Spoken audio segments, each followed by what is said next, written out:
자, 여러분 반갑습니다. 자, 오늘은 12주차 세계 주요 국가 황국의 환경 정책에 대한 이야기를 살펴볼 거고요. 지난 시간까지 우리는 분야별 환경 정책에 이어서 예방적으로 오염이 발생하기 전에 미리 예방하기 위한 정책 수단으로 영향 평가를 살펴봤는데요. 자, 마지막에 다른 나라들은 과연 어떻게 환경 보존을 하고 있는지에 대한 질문으로 마무리가 됐죠. 자, 오늘이 그 첫 번째 시간이고요. 주로 이제 미국을 중심으로 환경 정책이 어떻게 진행되어 왔는지, 국가별 특징은 어떤지, 그리고 미국의 독특한 운동 중에 하나인데요. 환경 정의에 관련된 운동과 그리고 그것이 한국에 유입이 됐습니다. 그 과정까지 오늘 수업에서 다뤄볼 예정입니다. 자, 먼저 세계 각국들은 환경 정책들이 유사한 측면들이 있습니다. 환경 규제의 내용이나 규제의 강도나 이런 것들이 거의 좀 비슷비슷한 형태로 따라가는데요. 자, 그 중에 하나 대표적인 사례가 바로 배출권 거래제 그리고 탄소세와 관련된 얘기죠. 자, 기후변화 대응. 지구라는 별 자체가 인류가 공유하고 있는 공동의 자산이기 때문에 이거를 관리하기 위한 정책적 수단들을 미국이나 한국이나 일본이나 유럽이나 다 공유하면서 비슷한 시장 메커니즘 방식의 수단들을 도입해서 전 세계가 다 공유하는 환경 규제를 채택하고 있다라고 할 수 있습니다. 자, 내용적인 측면에서도 기후변화 대응이라는 동일한 목표를 가지고 있고요. 규제 강도라는 측면에서도 형사처벌 같은 방식보다는 시장 메커니즘을 통해서 돈을 내라 아니면은 줄여라 라는 이제 간접 규제 방식들을 채택하고 있죠. 규제 내용 강도 이런 것들이 다 유사한 특성을 지니는 게 이제 전 세계 최근의 환경 정책의 트렌드라고 할 수가 있습니다. 네, 이렇게 나라별 정책들이 좀 비슷비슷해지는 현상들을 동형화라고 하기도 하고요. 그리고 이런 동형화의 원인은 지금 전 세계가 하나의 지구촌, 마을로 바뀌어가고 있죠. 옛날엔 지구촌이라는 말이 20년 전만 해도 와닿지 않았는데 지금은 전 세계가 실시간으로 같이 유튜브로 우리 같이 보고 있죠. 같이 공연 보고 같이 댓글 달고 어디에 있건 간에 BTS, 블랙핑크, 뉴진스 공연들도 같이 보고 있고 대선 결과도 같이 보는 하나의 마을로 바뀌어 나가고 있습니다. 자, 이런 것들 이제 세계화라고 하는데요. 이런 세계화는 90년대 이후부터 이제 급속도로 빠르게 세계화 과정들이 진행이 됐습니다. 자, 사회, 문화, 경제적인 상호작용들이 급속도로 진행이 되면서 하나의 통합적인 세계적 흐름들을 만들어가는 것을 세계화라고 하고 있고요. 자, 구체적으로는 경제 세계화라고 합니다. 자, 지금 여러분들 아마 해외 직구가 이제는 그냥 익숙할 거예요. 인터넷 들어가서 알리, 테무뿐만 아니라 네이버 쇼핑몰 들어가도 그냥 가면은 통관번호를 넣죠. 통관번호는 이제 세관에 신고할 때 본인이 얼마만큼의 물건을 해외에서 직접 구입했는지를 신고하고 일정 금액을 초과하게 되면 세금을 더 납부하는 방식이죠.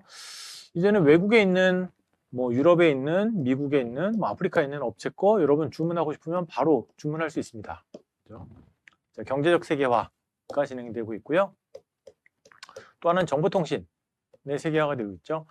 자, 앞에 얘기했던 것처럼 인터넷, 유튜브, 구글, SNS 이제 전부 다 이제 전 세계들이 거의 다 실시간으로 연결됩니다. 정보통신 기술의 발달 덕분에 세계가 하나의 마을로 바뀌었죠.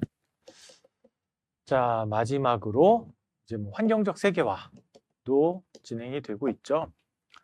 노동의 세계화도 진행이 되고 있습니다. 일하고 싶으면 이제 여러분들 전 세계 어디 가서도 이제 일을 할 수 있게 되죠. 박근혜 정부 때는 이제 청년 실업 문제가 발생을 했을 때 청와대에서 한국이라는 좁은 시장에서 일자리를 찾으려고 하지 말고 전 세계에 나가서 일해라 라고 해서 이제 노동의 세계화도 진행이 됩니다. 자, 지금은 지구적 환경 문제, 우리 수업에서 관심 갖고 있는 지구적인 차원에서 발생하고 있는 각종 오염 문제가 어떤 한 나라만의 문제가 아니라 인류가 같이 풀어야 될 이제 환경 문제와 세계화도 같은 맥락에서 진행되고 있고 이 문제를 해결하기 위해서 각 나라의 개별 국가의 정책들이 닮아가는 성향들을 보이게 된다라고 할 수가 있습니다. 자, 전 세계 주요 국가들, 선진국의 환경 정책들은 이렇게 닮아가기도 하지만 또 차이점도 가지고 있게 됩니다. 어떤 차이점이 있나를 살펴보면, 그리고 그런 차이점들이 왜 발생하는가를 살펴볼 건데요. 자, 근본적인 원인은 그 나라가 위치한 지리적 조건이 틀리죠. 한국은 한반도죠. 대륙의 끝에 삼면이 바다인 반도, 일본은 섬나라고요. 그렇죠? 유럽은 대륙이고요. 미국은 그냥 그 큰 대륙을 혼자 사용하고 있고. 자, 이런 지리적 여건의 차이가 있습니다. 자연환경의 차이가 있죠. 다를 수밖에 없어요. 근본적으로 다른 나라들입니다. 다른 위치에 다른 조건들을 가지고 있는 나라들이죠. 자, 미국은 자원이 너무나 풍요로운 나라. 처음에 청교도들이 이민 갔을 때는 척박한 곳이었지만 지금은 그 넘쳐나는 자원 덕분에 살고 있죠. 자, 그러다 보니 환경 정책도 달라지는데요. 자, 미국은 땅이 넓으니까 그냥 쓰레기를 다 묻어요. 여러분 아마 미국에 관광을 가거나 유학을 가거나 체류하거나 가게 되면 미국 재활용 잘 안 해요.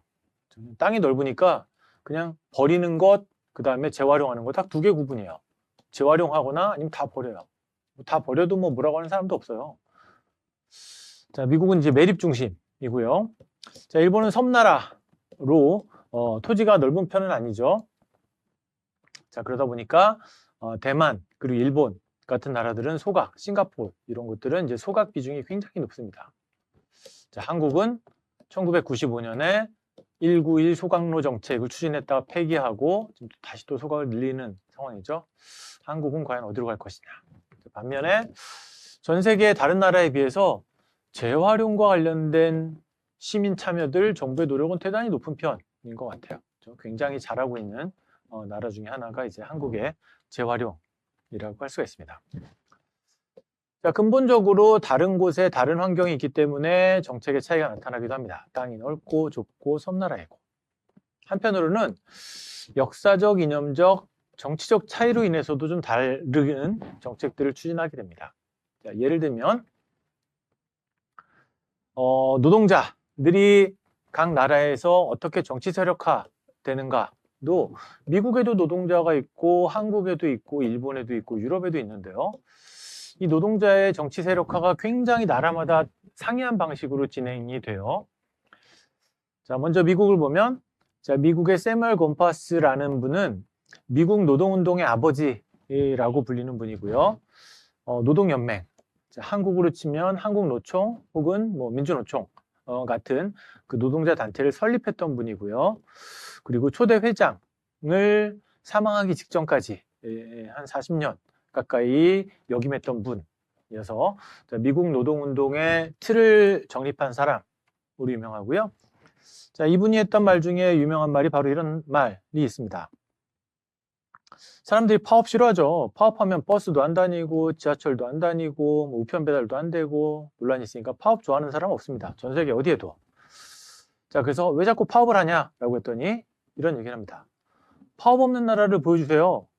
그러면 저는 자유가 없는 나라를 보여드리겠습니다. 노동자의 당연한 권리고 이게 자유라는 거죠. 자, 이걸 막는 나라 자체가 이제 권위주의적이거나 독재적인 나라다라는 이제 반박을 했던 분이 바로 이 세뮤얼 곰파스라는 분입니다. 자, 그런데 미국은 이런 노동자들의 세력화를 극도로 싫어했어요.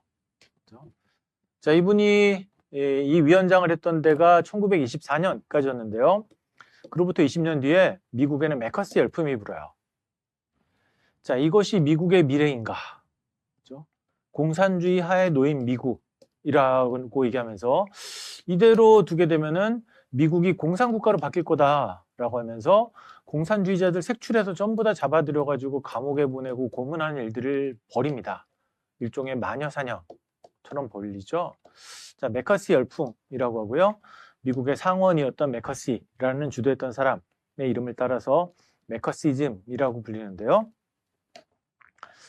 정말 반체제적이거나 위험한 공산주의자들 뿐만 아니라 그냥 정부를 비판하는 모든 사람들이 그냥 다 블랙리스트에 오르고 잡혀가고 탄압을 받는 일들이 벌어졌어요. 뭐 심지어는 환경단체 활동가들조차도 너네도 공산주의 아니야? 라고 해서 잡혀가는 일들이 벌어졌던 게 미국의 상황입니다. 자, 미국은 그래서 이 노동운동하고 국가 노동자하고 국가와의 차이가 적대적 관계를 가져요. 자, 이게 미국 정부나 정치인의 잘못도 있고 노동운동을 했던 분들의 또 잘못이기도 해요. 이런 곰파스 같은 사람도 자, 마르크스의 철학을 그대로 가져와서 국가 그리고 종교는 자본주의의 상부구조다 라고 해서 자본주의를 지키기 위해서 만들어진 행정체계가 국가고 자본주의의 신념을 정당화시키는 게 종교다. 그래서 싸워야 된다. 뭐 이렇게 하면서 이 미국의 노동진영도 국가를 적대시하고 국가도 노동자를 이렇게 적대시했어요. 그러다 보니까 미국은 이런 독특한 적대적 관계를 가져갔는데요. 자, 반대로 유럽을 보죠. 자, 유럽에도 노동자들이 있습니다. 유럽에 노동자들이 있는데 유럽의 특징은 조합주의를 채택을 해요. 유럽의 독특한 정치적 성향이고요. 자본주의 성립 이전부터도 유럽은 이렇게 길드라는 협동조합들을 만들면서 대립하지 않고 협조하는 전통들을 가지고 있던 곳에 이런 노동운동과 시민운동이 결합이 되니까 자연스럽게 이제 협력적인 관계를 가져갑니다. 자, 왜냐하면 자, 노동자가 별개로 따로 존재하는 게 아니에요. 자, 이분들은 9시부터 6시까지 근무하는 동안에는 노동자죠. 6시에 퇴근하고 집에 오면 이 사람들이 시민이에요. 노동자 이꼴 시민이죠. 자, 그러면 시장이나 대통령이나 국가는 이 시민들이 어떻게 편리하게 살 수 있을 것인가, 일자리를 만들 수 있을 것인가, 그리고 주말에 얼마나 푹 쉬면서 다시 출근할 수 있게 회복할 수 있을 것인가, 이런 걸 고민하겠죠. 자, 그래서 유럽의 사문주의 이 전통에서는 노동운동들을 적극적으로 껴안아서 그리고 협력적인 시정운영, 국정운영들을 추진해 나갔던 전통들을 가지고 있습니다. 자, 이렇게 똑같은 문제를 접했음에도 불구하고 미국은 노동자와 적대적 관계, 자, 유럽은 협력적인 관계를 가지고 있죠. 자, 한국은 또 중간적인 형태인 것 같아요. 노사정위원회라는 걸 통해서 노동자, 사용자, 정부 이 세 주체가 같이 최저임금도 결정하죠. 자, 미국은 최저임금도 없습니다. 자, 이런 특징들을 가지고 있게 되죠. 자, 문화적 차이도 있어요. 나라별 차이점은. 과학을 어떻게 보는가에 대한 차이도 있는데요. 자, 대표적인 사례를 하나 보면 GMO라고 여러분들 들어봤을 유전자 조작 식품을 GMO라고 얘기를 해요. 자, 여기는 10가지 주요 유전자 조작 식품들을 보여주고 있는데 옥수수, 콩, 면, 파파야, 쌀, 자, 이런 게 전부 다 유전자 조작이 된 식품들이에요. 자, 근데 유전자를 조작했죠. 자, 옥수수와 관련된 유전자가 있어요. DNA가 있죠. 자, 이걸 조작해가지고 병충해도 안 걸리고 더 많이 자라고 하는 걸 이제 만들어냈는데요. 자, 사람들은 꺼림직해요. 유전자가 조작이 됐으니까요. 신이 만들어준 그 정보가 아니라 인간이 변형시킨 정보. 그래서 자, 이게 뭔가 괴물을 만들어내거나 문제를 일으키거나 하는 거 아니야? 라고 걱정을 하는데요. 자, 이 GMO와 관련해서 아직 밝혀진 과학적 위험은 아직 발견되지 않았어요. 그냥 두려움만 있습니다. 이거 위험한 거 아니야? 라고 하는 형태고요. 자, 이런 GMO 조작 식품에 대해서 미국은 뭐 아직 밝혀진 건 없네. 과학적으로 위험하다고 밝혀진 게 없잖아. 그러면 뭐 그냥 쓸 수 있어. 라고 해서 전 세계 재배 면적의 87%를 차지를 해요. 자, 이런 게 전부 다 미국에서 유전자 조작으로 만들어집니다. 그래도 팔려요. 자, 문제가 없습니다. 자, 반면에 유럽은 여기 GMO 식품들에 대해서 굉장히 부정적이에요. 이거 위험해 하지마. 생태계에 위험할 거야. 아직 밝혀지지 않았을 뿐이야. 그죠? 과학이 밝혀내지 못했다고 해서 안전하다는 건 아니야. 라는 인식이 유럽입니다. 이렇게 미국 대 유럽, GMO를 보는 인식의 차이도 있죠. 그래서 미국은 방임하고 있고 유럽은 규제를 하고 있고요. 자, 한국은 또 한국은 꾀름직해 하는 것 같아요. 자, 보는 것처럼 이렇게 GMO 프리 마크를 달고 있죠. 한국은 또 중간적인 형태입니다. 자, GMO와 관련해서도 과학이 아직 밝혀내지 못했는데 이걸 보는 사람들의 인식과 정부 규제도 차이가 있고요.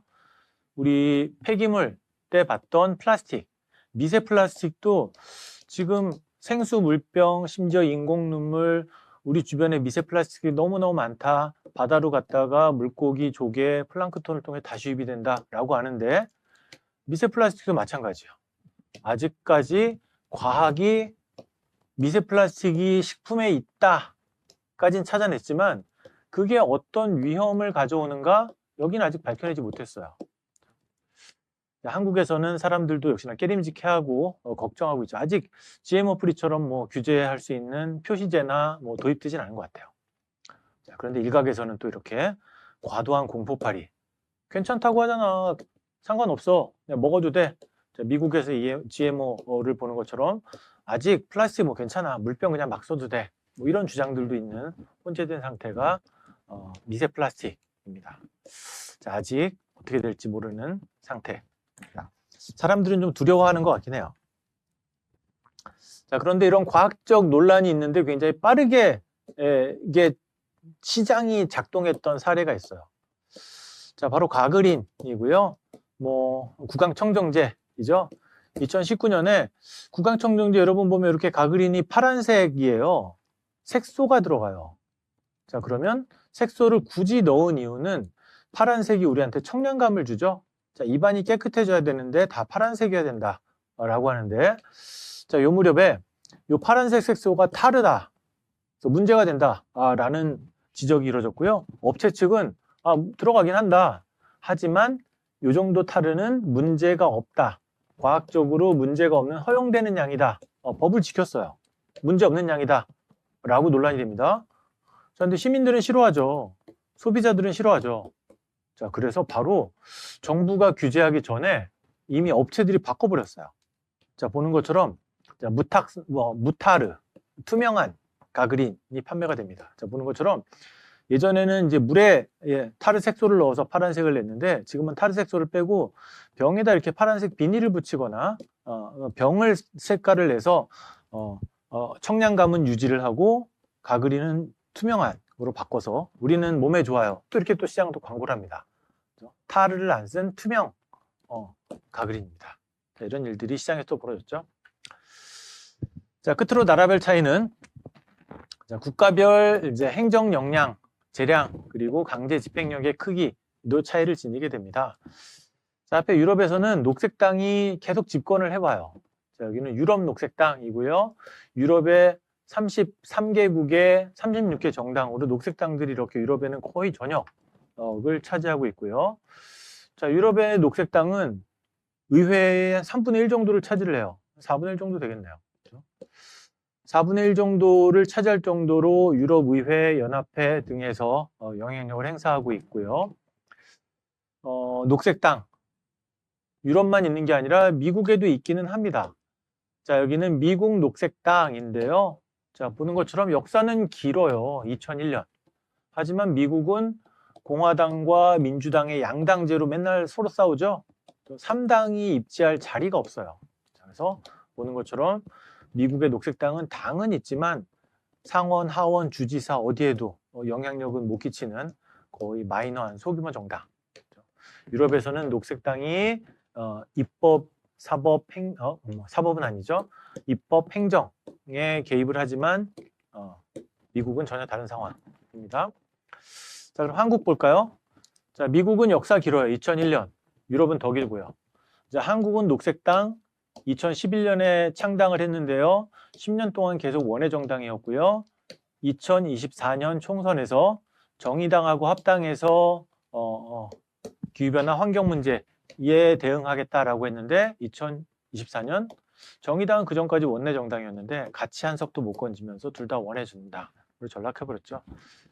자, 미국, 유럽, 한국 이렇게 나라마다 전통이 틀리다라는 걸 정부의 영향력도 틀리다라고 볼 수가 있습니다. 자, 이제 본격적으로 미국의 사례를 한번 보도록 하죠. 자, 미국은 정책 과정의 특징이 다양한 사람들의 참여예요. 미국이란 나라 자체가 다양성이죠. 50여 개의 주들이 참여를 해가지고 하나의 연방을 나눈 게 바로 유나이티드 스테이츠 아메리카. 그렇죠? 미국이라는 나라의 특징이죠. 흑인, 백인, 아시아, 원주민들까지 다양하게 구성을 합니다. 자, 그럼에도 불구하고 정치체제는 엄격하게 3권 분립이 돼 있어요. 대통령, 의회, 입법, 사법, 행정이 분리돼 있고요. 권력도 엄격하게 나눠져 있고 세계 주체로, 그리고 역할도 연방정부와 주정부로 구분이 돼서 연방이 해야 될 일은 외교, 군사, 안보, 주정부는 그 주내의 자치, 행정, 안전 관련된 일만 하도록 이 역할도 구분되어 있어요. 자, 전 세계에서 가장 강력하고 힘이 센 대통령이 미국 대통령이죠. 미국 연방정부의 대통령이지만 한국 대통령보다 힘이 약해요. 자, 왜냐하면 미국 대통령은 할 수 있는 권한이 외교, 안보, 국방 이런 거밖에 없어요. 한국 대통령 그거 다 해요. 외교, 안보, 국방, 그리고 교육, 경찰, 소방 다 담당을 해요. 자, 이 교육, 안전, 소방 이런 거는 미국 대통령은 못 해요. 주정부의 권한이 있으면 주지사의 권한이에요. 한국 대통령이 훨씬 더 많은 권한을 갖고 있게 됩니다. 단점은 그러다 보니까 너무 이렇게 분리돼 있고 중앙에서도 분리돼 있고 중앙과 지정부 사이에서도 역할이 분리돼 있다 보니까 환경정책을 수립하는데 좀 어려움을 겪고 있는 게 미국적 현실이라고 할 수가 있습니다. 자, 이때 미국의 환경정책에서 굉장히 이름이 많이 알려진 유명한 대통령이 있는데요. 자, 그 사람이 바로 루즈벨트 대통령이에요. 자, 미국의 루즈벨트 대통령은 두 분입니다. 시어더르라는 분이 있고 그 다음에 프랭클린이라는 두 분이 있어요.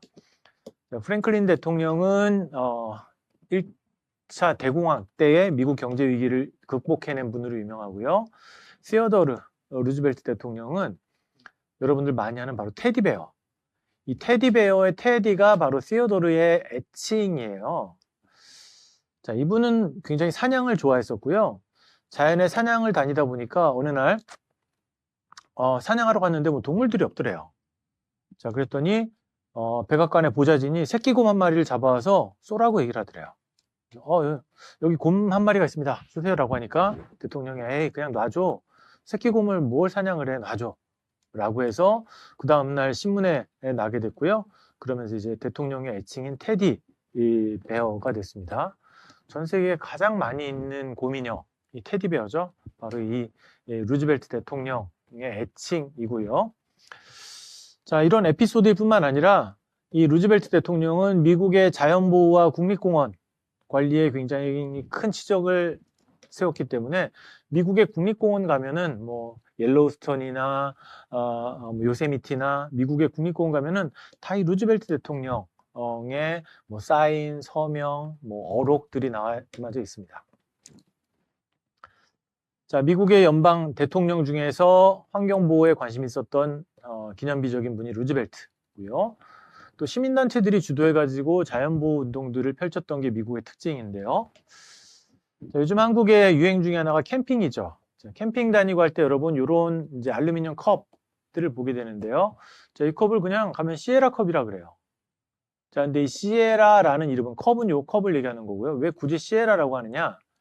자, 시에라는 미국에 있는 환경단체고요. 존 뮤어라고 하는 생태주의자가 창설한 자연보호단체가 시에라 클럽이에요. 자, 이 환경단체가 모금 활동을 위해서 이런 컵을 만들어가지고 팔기 시작했어요. 자, 그러면서부터 사람들이 다 시에라 컵, 시에라 컵. 그래서 한국에 캠핑 갈 때도 시에라 컵 가져와. 여기다가 이제 커피도 끓여 먹고 밥그릇도 쓰고 하는 게 바로 이런 등산용 캠핑입니다. 미국의 시민단체 흔적이 이제 한국에까지 있다라고 할 수 있고요. 자, 본격적으로 미국에서 출범한 대표적인 환경단체는 그린피스죠. 자, 녹색평화라는 이름의 단체가 바로 70년대 미국에서 결성이 된 환경단체고요. 자, 처음에는 알래스카에서 핵실험 진행되는 걸 막기 위해서 조직화됐던 게 바로 이 단체고요. 이 단체가 알래스카까지 배를 보내는데 거기에 이제 깃발에다가 그린피스라고 썼던 게 유래가 돼서 지금은 그린피스로 불리고 있고요. 자, 이 그린피스는 미국에서 출발해서 지금은 이제 전 세계적인 국제단체가 돼서 전 세계에 사무소가 있습니다. 자, 그런데 10여 년 전에 한국에도 그린피스 지부가 만들어져서 많이 보일 거예요. 자, 한국에도 많이 있습니다. 자, 자, 이때 그린피스가 한국 지부를 만들 때 한국 지부라기보다 동아시아 지부였어요. 한중일 세 개 중에 어디에다가 이 단체 지부를 설립할까 하다가 일본도 좀 시민운동이 활성화되지 못했고 중국은 뭐 워낙 공산주의 탄압이 심하고 한국이 적합하다라고 해서 한국의 이제 그린피스 지부가 만들어지게 됐습니다.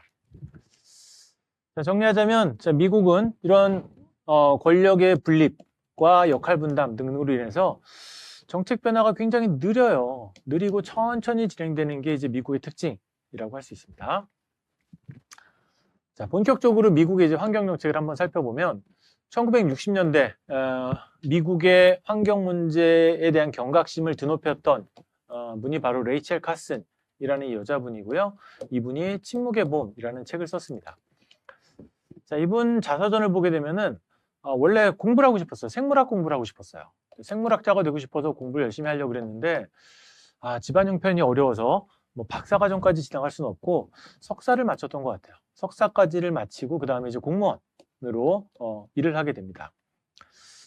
자, 이분이 맡았던 곳이 이제 클리어 호수라는 곳의 관리를 맡았는데요.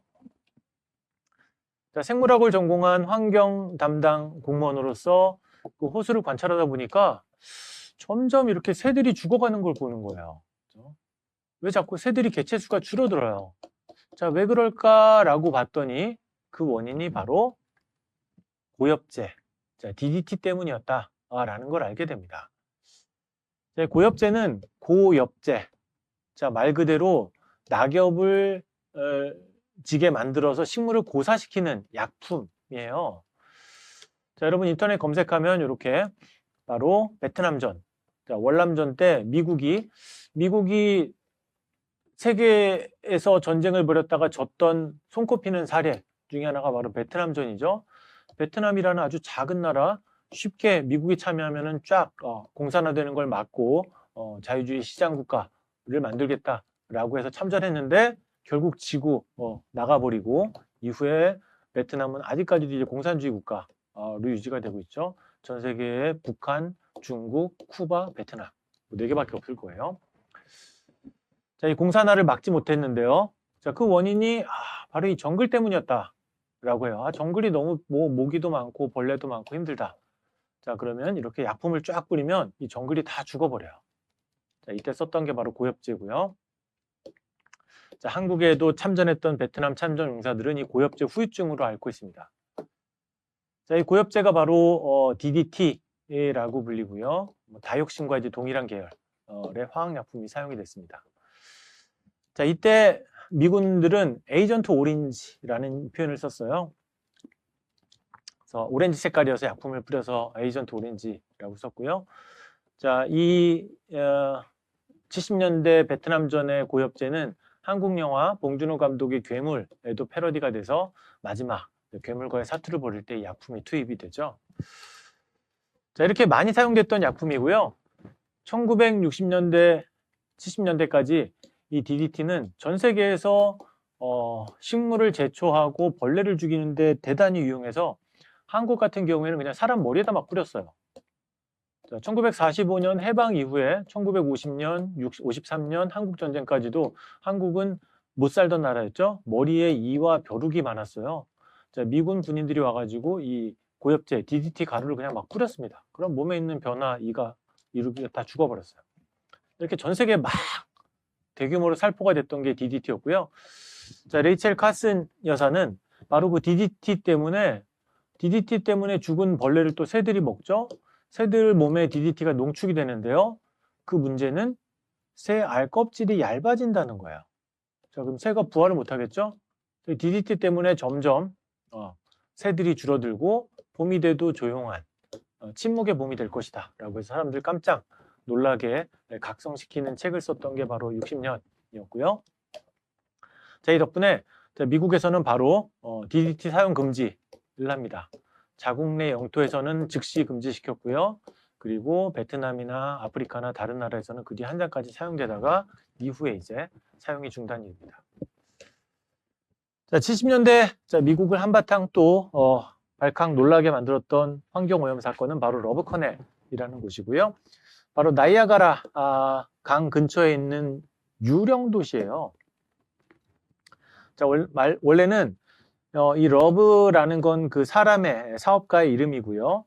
자, 이 사람이 윌리엄 T. 러브라는 사람이 나이아가라 강을 연결하는 운하를 만들면 배가 다니면서 돈을 받으면 꽤 수입이 되겠다라고 해서 진행을 했는데 나이아가라 폭포 이 사업 때문에 인허가가 안 나고 수익성이 떨어지면서 결국엔 땅만 파다가 중간에 포기해버려요. 자, 중단해버립니다. 자, 운하죠. 러브라는 운하를 만들다가 포기해버리고요. 자, 그러니까 땅을 팠었죠. 자, 거기다가 쓰레기를 막 묻었어요. 자, 독성물 폐기물 묻었고요. 그리고 위에다가 점토, 우리 매립한 것처럼 찰흙 점토를 이제 메꾸고 그 위에 도시를 지었어요. 자, 도시를 바로 지은 건 아니고 이 다음에 이 업체가 여기 지역 교육청에 그냥 넘겨버렸어요. 공짜로 거의 1달러, 10달러만 받고 넘겨버립니다. 자, 그리고 나서 여기에 이제 신도시가 만들어져요. 나이아가라 근처니까 사람들이 살고 싶어하는 곳이죠. 신도시가 지어졌는데 살고 나서 한참이 지났더니 사람들이 이 동네 주민들이 계속 아프고 막 죽어나가요. 원인이 뭔가 봤더니 바로 여기서 물을 끌어 쓰는데 이 물이 오염된 거예요. 밑에 땅 속에 다 독성 물질이 있었죠. 자, 발칵 놀라서 미국에서는 여기는 이제 유령 도시가 됐습니다. 사람이 못 사는 곳이야. 다 옮겨 나가 버렸죠. 자, 미국 전역을 조사했더니 미국 전역에 이렇게 독성 물질을 불법 매립한 곳들이 너무너무 많아가지고 이걸 다 정화시키는 작업에 막대한 돈이 들어갔고 그 돈을 모금하기 위해서 슈퍼펀드라는 게 조성이 됩니다. 70년대 미국에서는 이렇게 독성 오염물질로 인한 논란이 발생됐던 게 바로 슈퍼펀드, 러브커넬 사건입니다. 러브커넬, 이 독극물 때문에 우리가 죽어간다라는 항의 시위고요. 자, 유사한 사례가 90년대에도 발생을 해요. 자, P&G라는 한국에도 알려진 유명한 업체죠. 이 업체로 인해서 지역 주민들이 피해를 입게 되고 거기에 분쟁 소송을 걸어가지고 대규모 승리금을 따냈던 분이 에린 브로코리치라는 실제의 여자분이에요. 변호사 사무소, 변호사도 아니었고요. 변호사가 되기도 했네요. 변호사 사무소 직원으로 일했는데요. 자, 이혼하고 애만 키우던 여자분이었는데 자, 이분이 이런 승소를 해서 이겼던 사례, 실제 이야기고요. 자, 실제 영화로도 만들어졌습니다. 2000년에 에린 브로코비치라고 줄리아 로버츠가 분해서 이분의 일대기를 환경오염 관련된 피해 소송 과정을 다룬 영화도 한국에서 굉장히 흥행했던 바가 있습니다. 자, 80년대 이후에는 미국에서는 신자유주의 열풍이 오면서 환경 정책들이 좀 약화됐고요. 시장 메커니즘에 기반한 사전 예방 정책들이 좀 늘어나긴 했던 게 이제 미국의 추세라고 할 수 있습니다. 자, 이후의 과정들은 전 세계가 좀 세계화되면서 많이 비슷한 방식, 탄소세, 배출권 거래제 비슷했던 것 같아요. 자, 평가를 하자면 자, 미국은 상당한 노력과 돈을 투입했음에도 불구하고 환경 개선이 그렇게 눈에 띄지는 못했던 것 같고요. 자, 의회는 여러 가지 문제에 얽매여 있으면서 성과를 못 냈고요. 환경부는 제대로 된 규제를 못했고 미국의 환경청이 있습니다. 청이라는 조직 자체도 관리하는데 한계를 드러내게 되는데요. EPA라고 불리고요. 에이전시예요. 우리말로 청이고요. 자, 미국은 환경부가 없습니다. 환경청. 우리나라는 94년에 환경청이 부로 바뀌었는데 미국은 그냥 부예요. 70년대 이래로 계속 부입니다. 자, 왜냐하면 연방정부 차원에서 환경관리를 하다 보니까 대부분의 수질오염, 폐기물, 쓰레기는 다 주정부가 알아서요. 그래서 미국 연방은 환경부로 승격되지 못한 채 여전히 작은 규모를 유지하고 있고요. 자, 일례로 EPA라는 조직이 대기오염 관리를 하겠다라고 했는데 미국은 땅이 워낙 넓죠. 뭐 뉴욕, 플로리다, 캘리포니아 등등이 너무 넓다 보니까 각 지역마다 공기오염 관리가 너무너무 틀려요. EPA가 결국 포기하고 주정부가 알아서 해 라고 했던 사례까지 있을 정도입니다. 자, 이렇게 미국은 연방정부가 환경정책을 추진하기 굉장히 어려운 여러 가지 여건들을 갖게 되고요. 2007년 미국 애니메이션 유명한 만화 중에 하나죠. 심슨 가족. 이게 있는데요. 여기 보면은 EPA가 나옵니다. 미국 환경청. 한번 방학 때 시간 내서 보도록 하십시오. 자, 이런 만화뿐만 아니라 심지어 2016년에 트럼프 대통령이 당선되자마자 환경청장에 반환경주의자를 앉혀요. 환경 규제를 반대하고 기후변화라는 건 거짓말이다. 이런 이제 극우 유튜버들이 하는 이야기들인데요. 유엔에서 하는 얘기가 아니고요. 자, 이런 걸 신봉하는 사람들을 앉히는 일들, 즉 환경 규제를 무력화시키고 작동하지 않게 만드는 사람을 청장으로 앉히는 일 있던 게 미국의 사례입니다. 자, 여기까지 미국의 전반적인 환경 정책에 대한 흐름들을 한번 쭉 훑어봤고요. 자, 미국의 굉장히 독특한 특징 중에 하나가 환경 정의인데요. 이 환경 정의 운동의 기원은 82년 노스캐롤라이나, 미국의 남부주, 흑인 차별이 심한 곳에 워렌 카운티라는 곳이 있는데요. 자, 이때 PCB라고 하는 독성 물질을 한 업체가 도로가에다가 요 갓길 있죠? 여기다 그냥 불법으로 그냥 매립해 버렸어요. 이 PCB는 어떤 물질이냐면, 여러분 길에 보면 이렇게 전봇대에 보면 이렇게 드럼통처럼 전기줄 연결되어 있는 변압기 있죠? 그죠? 전기의 압력을 낮춰주는 이제 코일이 막 감겨져 있는 게 이런 드럼통인데요. 자, 그럼 코일이 막 감겨 있다 보니까 전기가 합선되지 않게 전기를 차단해주는 전련유라는 게 들어가요. 자, 그게 바로 PCB예요. 독성 물질이죠. 자, 이걸 이제 불법 폐기한 걸 82년에 잡아냅니다. 자, 그러면 여기까지는 별 문제가 없었어요. 자, 그럼 그 업체는 감옥에 보내고 그리고 비용을 회수해내면 되죠. 문제는 이 노스캐롤라이나 주정부가 이 PCB를 그러면 다 땅에서 끄집어내요. 끄집어내가지고 정당한 곳에다가 이제 매립을 해야겠죠. 근데 그게 어디였냐? 바로 이 워렌 카운티라는 곳이에요. 자, 우리는 모르는 곳이지만 이 워렌 카운티는 주로 흑인 거주지였어요. 흑인들이 모여 살던 곳이었고요. 흑인들이 아니 그 독성 물질을 왜 우리 동네에다 짓느냐, 백인들이 사는 데다 지어라, 우리가 흑인이라고 가난하다고 독성 물질까지 껴안아야 되느냐라고 굉장히 가격한 시위를 진행을 합니다. 자, 이러면서 환경오염 때문에 가난한 사람 인종이 차별받아서 안 된다라고 하는 환경정의 운동이 82년부터 시작이 됐고요. 자, 91년에는 이제 정상회담 까지 개최가 됐는데요. 세계 정상은 아니고요. 자, 미국 내에서 첫 번째 정상회담이 개최가 됐고 각 인종별 지도자들이 모여가지고 우리 차별받지 말자, 흑인이라고 아시아 사람이라고 원주민이라고 여성이라고 차별받게 하지 말자라는 논의들을 진행을 하고요. 자, 94년에 클린턴 행정부는 대통령 명령으로 이제 환경 정의를 제도화시킵니다. 자, 여기는 2021년이네요. 2021년에는 30주년을 맞이해서 환경 정의에 관련된 기념 포럼이 코로나 시국에도 개최가 됐던 사례들이고요. 클린턴 대통령의 명령에 의해서 바로 국가 환경 정의 자문위원회가 만들어져서 93년부터 활동을 하는 일들이 벌어지게 됩니다. 자, 지금 현재도 환경 정의라는 사무국이 운영을 하고 있습니다. 그래서 미국 국정 운영에 환경적 차별이 발생하지 않게 하는 일들을 덤나타고 있는데요. 자, 한국은 92년 자, 이런 정상회담, 총회가 개최가 되면서 한국에도 알려지게 됐어요. 자, 그 무렵에 한국에는 경제정의 실천 시민연합이 있었습니다. 자, 미국에서는 환경정의 얘기할 때 92년 한국 상황은 이제 겨우 경제정의를 얘기를 하고 있었어요.